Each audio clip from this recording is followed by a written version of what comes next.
Hello students, आज का जो क्रैश कोर्स का चैप्टर है ये है सॉल्यूशंस। बहुत ही इंपॉर्टेंट चैप्टर है और इससे एक या फिर दो क्वेश्चन आप लोगों का रह सकता है एंट्रेंस एग्जाम के लिए। ठीक है, तो एग्जाम में ये जरूर आने वाला है और ये चैप्टर अभी आप लोग स्किप नहीं कर सकते हो। बहुत इंपॉर्टेंट चैप्टर और इजी चैप्टर भी है, न्यूमेरिकल रिलेटेड चैप्टर है। ठीक है, चलिए देख लेते हैं इस चैप्टर का जो फॉर्मूला है, इंपॉर्टेंट फॉर्मूला, उसके बारे में आप लोगों को मैं एक चार्ट बना के दे रहा हूं, देख लीजिए। चलिए, यहां पे मैंने हर एक फॉर्मूला जो इंपॉर्टेंट है, जो प्रीवियस ईयर्स क्वेश्चन में भी पूछा गया था एनसीईआरटी रिलेटेड, उसके बारे में मैं बता रहा हूं। देखिए, number 1, volume percentage of A component. Volume percentage कैसे कैलकुलेट किया जा सकता है? देखिए, volume of the component by total volume of solutions into 100। फिर देखिए, पीपीएम मतलब पार्ट्स पर million, number of parts of component by total parts of all components in solution into 10 to the power 6, मतलब पर मिलियन में कितना component है वो ही निकालना है। फिर देखिए, मोलारिटी बहुत कॉमन है, इंपॉर्टेंट है, number of moles of solute by volume of solution. In litre लिखेंगे तो 1000 नहीं लिखेंगे, मगर यहाँ पे ml होगा तो यहाँ पे इंटू 1000 जरूर लिखना चाहिए। फिर मोलारिटी स्मॉल m से डिनोट किया जा सकता है। Number of moles of solute by mass of solvent in KG, अगर ग्राम लिखेंगे तो यहाँ पे 10 क्यूब लिख लेंगे। फिर normality, number of gram equivalent of solute by volume of solution in litre. ठीक है, फिर मोल फ्रैक्शन और मोलारिटी में क्या रिलेशन है? देखिए, mole fraction x equal to, मतलब काई देकर डिनोट किया जाता है, small m molarity into capital M by 1000 plus small m into capital M 1। फिर molarity equal to capital M by density d, यहाँ पे है molarity minus m into m2। फिर देखिए यहाँ पे normality n equal to x into d into 10 by e, x है percentage of the solute by mass. फिर density equal d equal to density of the solution. फिर e equal to equivalent mass of solute. फिर देखिए, Henry's law से क्या है, p equal to kh into x। फिर Raoult's law P1 equal to P1 naught x1। फिर देखिए, m2 equal to, ये जो relative lowering of vapour pressure का फॉर्मूला है, m2 equal to W2 into M1 by W1 into P1 nought minus P1 by P1 nought. यहाँ पे 2 और 1 क्या है? देखिए, एक बात ध्यान से देखिए, सुनिए और याद रखिए। एक जो है 1 मतलब सॉल्वेंट, 2 मतलब सोल्यूट। ये ट्रिक आप लोग याद रख लीजिए, बहुत काम पे आने वाला है, न्यूमेरिकल के लिए बहुत इंपॉर्टेंट है। देखिए, बोर्ड के लिए भी ये इंपॉर्टेंट है। देखिए यहाँ पे क्या हुआ, 1 equal to solvent, 2 equal to solute. तो अगर W1 है तो given mass of solvent, W2 है given mass of solute, M1 क्या है, molar mass of solvent, M2 molar mass of solute. ऐसे करके फिर M2 11 जो फॉर्मूला है 11 नंबर का, M2 equal to KB into 1000 into W2 by del TB into W1। Del TB, KB, ये सब क्या है? डेल TB मतलब एलिवेशन इन बॉइलिंग पॉइंट। ये कोलिगेटिव प्रॉपर्टीज है, मैं बाद में एक एक करके डिस्कस करने वाला हूं। देखिए, फिर KB है इबुलोस्कोपिक कांस्टेंट। फिर KB equal to R into TB square by 1000 into HV।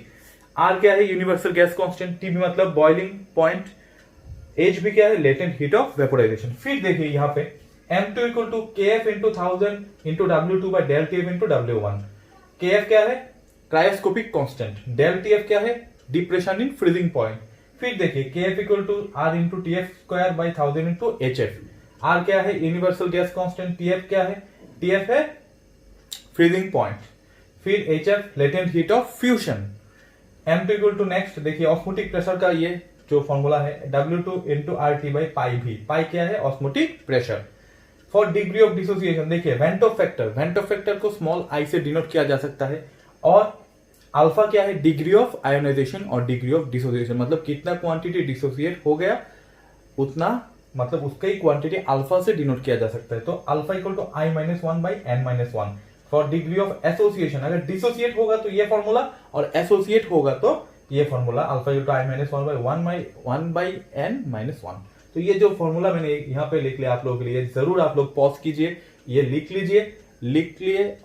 लीजिए और ये स्क्रीनशॉट भी ले सकते हैं। ठीक है, लेकिन सेव कर लीजिए। फिर मैं एक एक करके और जो टॉपिक है इंपॉर्टेंट टॉपिक मैं यहाँ पे आज क्रैश कोर्स की तरह डिस्कस करने वाला हूँ। बहुत सारा टॉपिक है, डिस्कस करूंगा, जरूर ध्यान दीजिए। ठीक है, क्या है सोल्यूबिलिटी। सोल्यूबिलिटी का जो फैक्टर है, क्या क्या फैक्टर होगा, नंबर ऑफ, देखिए पहला जो है सोल्यूबिलिटी ऑफ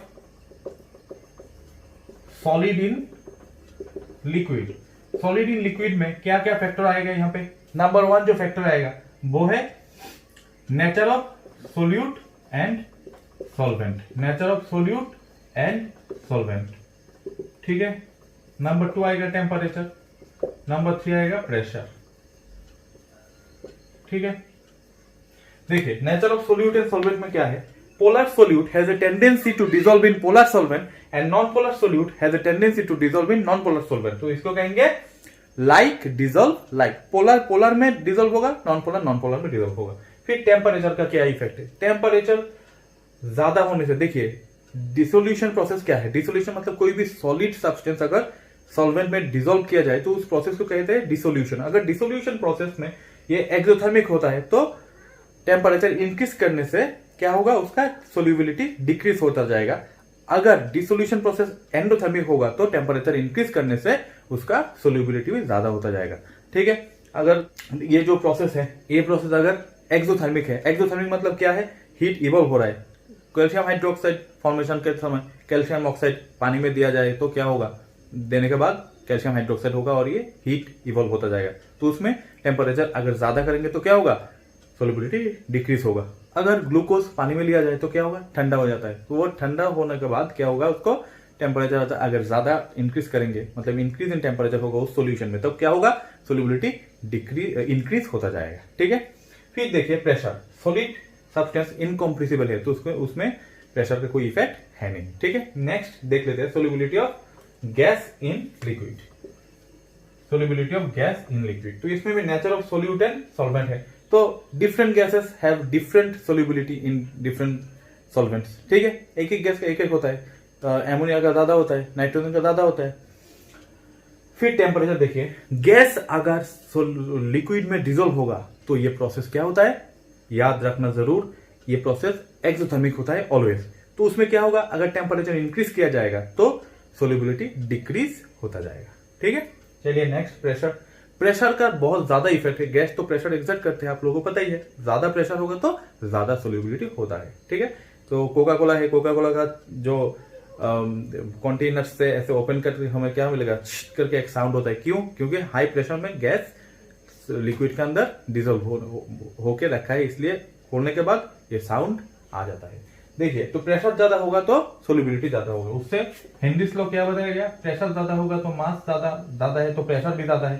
तो pressure equal to directly proportional to mole fraction, फिर pressure equal to KH into X. Henry's law P equal to KH into X. KH क्या है, हेनरीज कांस्टेंट, ठीक है। डिफरेंट गैस के लिए, डिफरेंट लिक्विड के लिए ये KH का वैल्यू क्या होगा, डिफरेंट होगा, ठीक है। और x तो मोल फ्रैक्शन है ही। फिर देख लेते हैं, चलिए जो लिक्विड इन लिक्विड सॉल्यूशन है उसके ऊपर डिपेंड करके जो राउल्ट्स लॉ है वो क्या है। राउल्ट्स लॉ क्या है, राउल्ट्स लॉ बताया गया कि partial vapour pressure of any gas is equal to the vapour pressure of pure component into mole fraction of that component. Therefore लिख सकते हैं P1 equal to P1 naught x1 और P2 लिखेंगे तो P2 nought x2। Therefore P total equal to क्या है, P1 plus P2, तो P1 naught x1 plus P2 nought x2।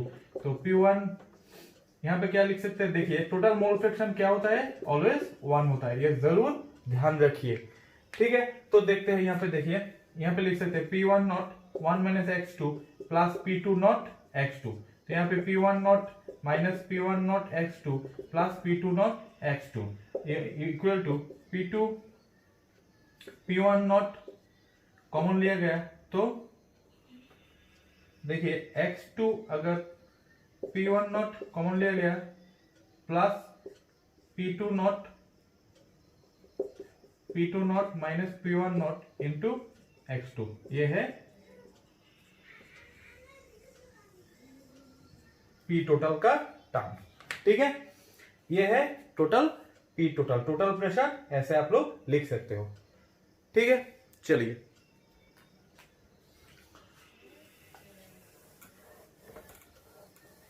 देखिए, उसके बाद आइडियल सॉल्यूशन किसको कहते हैं?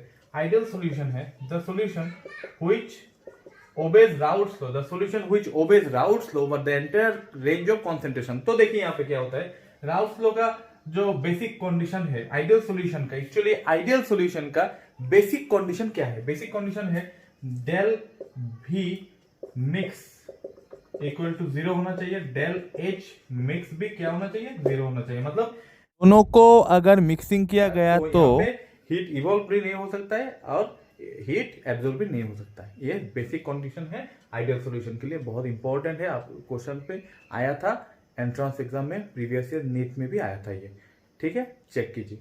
फिर देखिए आइडियल सॉल्यूशन रेयर होता है, heptane, n heptane, n hexane, chlorobenzene, bromobenzene, ठीक है, बेंजीन, टोलुइन, ऐसा एग्जाम्पल आइडियल सॉल्यूशन का है, बहुत रेयर है। फिर देखिए नॉन आइडियल सॉल्यूशन किसको कहते हैं?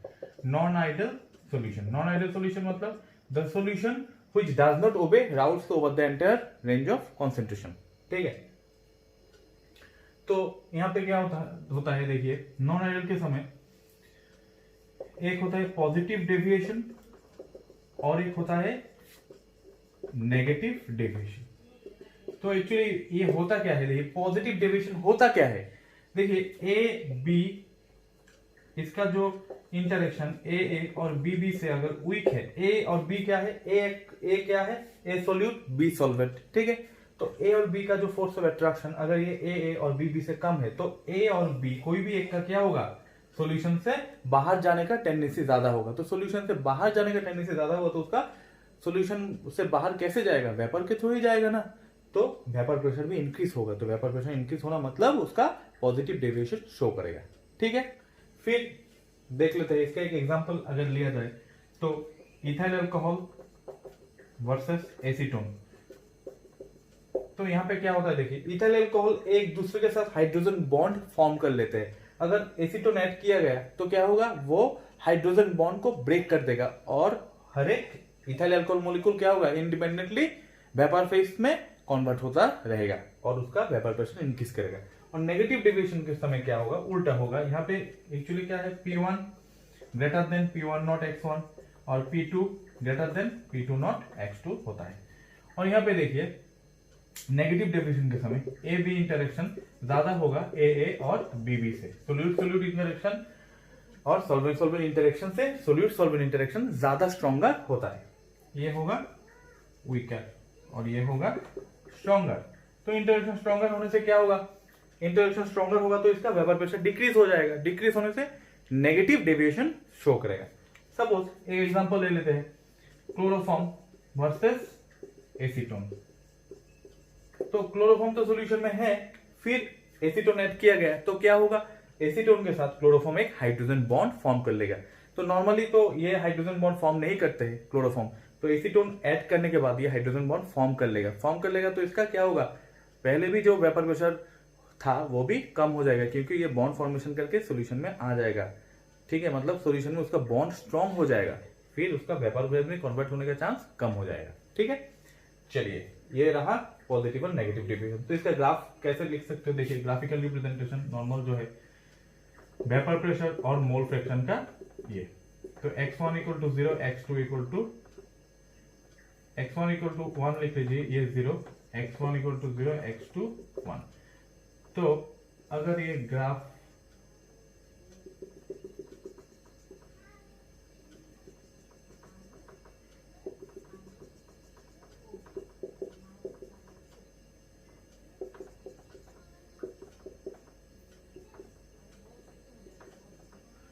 देखिए यहाँ पे क्या हो रहा है, सपोज मान लीजिए हम लोग पानी और दूध ले लिया, तो पहले दूध 2 ml लिया, पानी तो नहीं लिया, इससे दूध का मोल फ्रैक्शन 2, दूध का मोल फ्रैक्शन 1 और पानी का मोल फ्रैक्शन 0। फिर में हम लोग इतना सारा पानी ऐड कर दिया, सपोज 50 ml पानी ऐड कर दिया 2 ml दूध में, तो 50 ml पानी में तो बहुत ज्यादा हो गया, तो उसका वेपर प्रेशर भी बहुत हाई हो गया और पानी का वेपर प्रेशर क्या हो गया, दूध का वेपर प्रेशर क्या हो गया, बहुत कम हो गया। पानी का बहुत ज्यादा हो गया और दूध का क्वांटिटी क्या हो जाएगा, ज्यादा 50 ml पानी अगर 2 ml मिल्क में ऐड किया जाए तो क्या होगा, उसका मिल्क तो होगा ही नहीं, मतलब उसका कॉन्सेंट्रेशन बहुत ही कम होगा, लगभग 0, और पानी का सबसे ज्यादा होगा। तो ये कम होता जाएगा दूध का और पानी का ज्यादा होता जाएगा, और ये दोनों ऐड करके इसको पी टोटल कह सकते हो। मगर मतलब यहाँ पे मैंने क्या बोला, यहाँ पे मैंने एग्जाम्पल इसलिए लिया कि ग्राफ को आप लोगों को समझने के लिए ये एग्जाम्पल मैंने ले लिया। बहुत इजी है, ऐसे करके आप लोग ये ग्राफ याद रख सकते हो।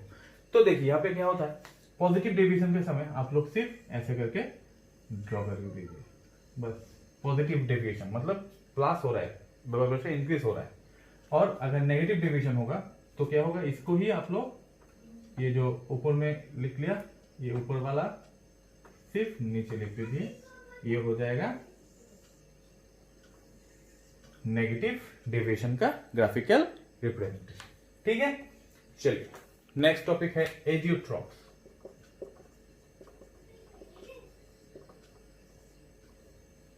एजियोट्रॉप्स क्या है? एजियोट्रॉप्स है the solution which has a constant boiling point, और जिसका कंपोनेंट जो है वो डिस्टिलेशन प्रोसेस को तो सेपरेट कर सकते हो, ठीक है, उसको कहेंगे एजियोट्रॉप। कांस्टेंट बॉइलिंग पॉइंट है, ठीक है, और इसका कंपोनेंट जो है वो प्योर फॉर्म में आप लोग निकल सकते हो, सेपरेट आउट कर सकते हो। तो इसका एजियोट्रॉप का टाइप क्या है? मिनिमम बॉइलिंग एजियोट्रॉप्स और मैक्सिमम बॉइलिंग एजियोट्रॉप्स। ठीक है, तो जो पॉजिटिव डेविएशन दिखाते हैं वो, जो सॉल्यूशन पॉजिटिव डेविएशन दिखाते हैं वो मिनिमम बॉइलिंग, और मैक्सिमम बॉइलिंग कौन दिखाएगा? जो नेगेटिव डेविएशन शो करते हैं वो, नेगेटिव डेविएशन जो शो करते हैं वो मैक्सिमम बॉइलिंग एजियोट्रॉप दिखाएगा। ठीक है, और आप लोग और एक बात ध्यान दो, नेगेटिव और पॉजिटिव डेविएशन का जितना सारा एग्जांपल है वो रट्टा मार लो, क्योंकि बहुत इंपॉर्टेंट है, कोई भी एक पूछा जा सकता है। प्रीवियस ईयर्स में भी पूछा गया था कि which of the following is A, which of the following mixtures can show, और which of the following mixture shows positive deviation, negative deviation, like this question में भी आस्क्ड। ठीक है, एजियोट्रॉप से भी क्वेश्चन पूछा जा सकता है। ठीक है, चलिए फिर क्या है? Colligative properties. कोलिगेटिव प्रॉपर्टीज क्या है? देखिए कोलिगेटिव प्रॉपर्टीज का डेफिनेशन क्या है? कोलिगेटिव प्रॉपर्टीज है the properties which depends on the number of solute particles. The colligative properties are those properties which depends on the number of solute particles. मतलब ये directly proportional क्या है? Number of solute particles, number of solute particles. देखिए, तो colligative properties क्या है? Colligative properties है the properties which depend on the number of solute particles. ठीक है, तो नंबर ऑफ सोल्यूट पार्टिकल के ऊपर डायरेक्टली डिपेंडेंट है, उसका नेचर ऑफ सोल्यूट और सॉल्वेंट के ऊपर डिपेंड नहीं करते हैं। तो कोलिगेटिव प्रॉपर्टीज क्या क्या है? Relative lowering of vapour pressure, मैं फुल फॉर्म नहीं लिख रहा हूं, देखिए relative lowering of vapour pressure, फिर एलिवेशन इन बॉइलिंग पॉइंट, फिर डिप्रेशन इन फ्रीजिंग पॉइंट, फिर ऑस्मोटिक प्रेशर। ठीक है, relative lowering of vapour pressure, elevation in boiling point, depression in freezing point, osmotic pressure, ये सबका जो इंपॉर्टेंट फॉर्मूला है मैंने पहले ही बता दिया। ठीक है, डेरिवेशन अब तो नहीं चाहिए, क्रैश कोर्स है, फिर ये फॉर्मूला याद रखने से हो जाएगा। फॉर्मूला जरूर याद रखिए, सिर्फ एक ही बात यहाँ पे ध्यान दीजिए, यहाँ पे जो relative lowering of vapour pressure है इसमें क्या है? Vapour pressure of pure component is always greater then vapour pressure of solution. ये बात याद रखिए, मतलब यहाँ पे क्या होता है? P1 naught greater than P1। P1 naught मतलब vapour pressure of pure component is always greater than the vapour pressure of solution. Pure component क्या है? प्योर कंपोनेंट मतलब सपोज दूध और पानी है, सिर्फ दूध को या फिर सिर्फ पानी को हम लोग सेपरेट किया और सिर्फ पानी को ही हम लोग यहाँ पे लिख रहा है और पानी को लेकर ही बात कर रहा है, तब उसको कहेंगे प्योर कंपोनेंट। मतलब वन टाइप ऑफ कंपोनेंट, एक ही टाइप का लिखेंगे तो प्योर, दोनों मिक्स कर देंगे तो मिक्सचर सॉल्यूशन। ठीक है, चलिए फिर elevation in boiling point. Elevation मतलब इंक्रीज इन बॉइलिंग पॉइंट। इसमें क्या याद रखना है? इसमें याद रखना है कि vapour pressure of solution is always greater then vapour pressure of pure component. Vapour pressure of solution is always greater then vapour pressure of pure component.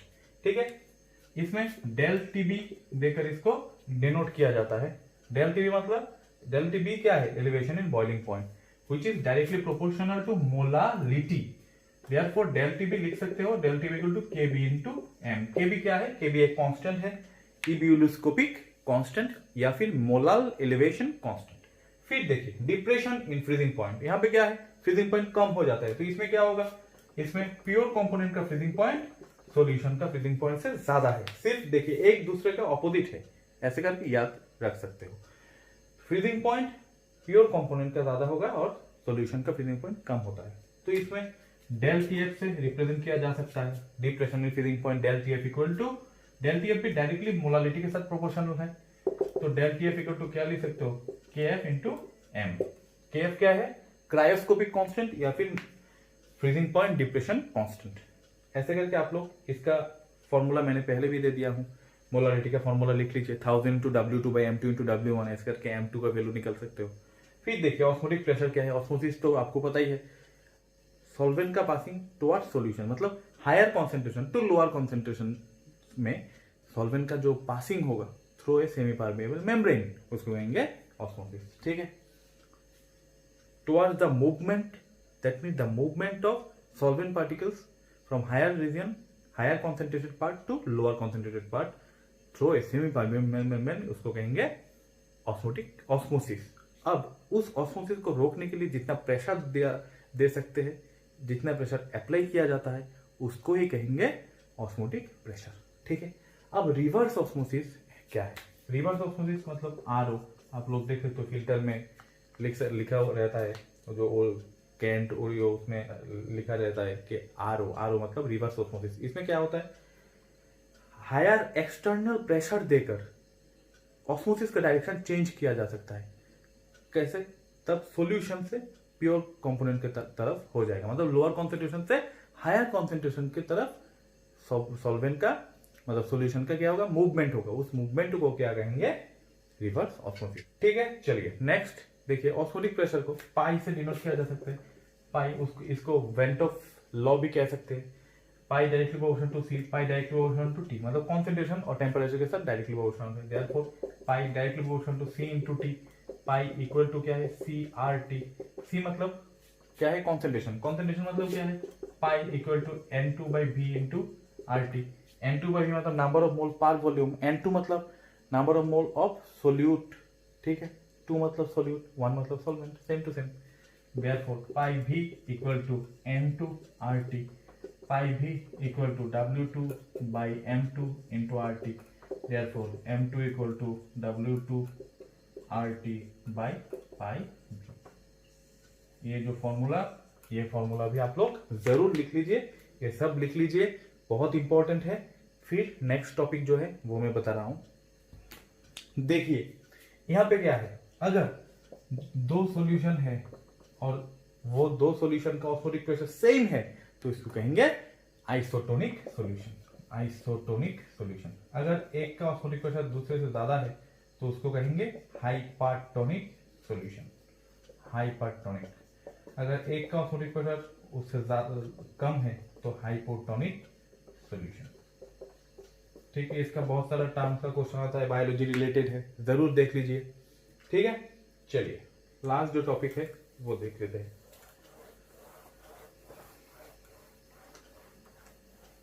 Last topic क्या है? लास्ट टॉपिक है एबनॉर्मल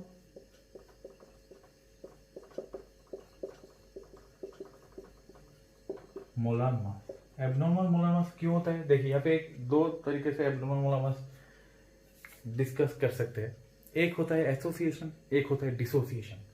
तो actually abnormal molar mass क्यों कहा गया? Normal molar mass नहीं है, abnormality क्यों है? देखिए नॉर्मली अगर एसिटिक एसिड लिया गया, तो एसिटिक एसिड से एक ही मॉलिक्यूल में एग्जिस्ट नहीं करते। कैसे एग्जिस्ट करते हैं? ये डाइमर फॉर्म होकर एग्जिस्ट होता है। डाइमर, इसको डाइमराइज हो जाता है ये। ठीक है, तो डाइमराइज होने के बाद क्या होता है? इसका ओरिजिनल जो मॉलिक्यूलर मास ये इसका डबल हो जाता है, तो उसको ही कहेंगे। तो ये क्यों होता है? ये हाइड्रोजन बॉन्ड फॉर्म करके ये ऐसा हो जाता है।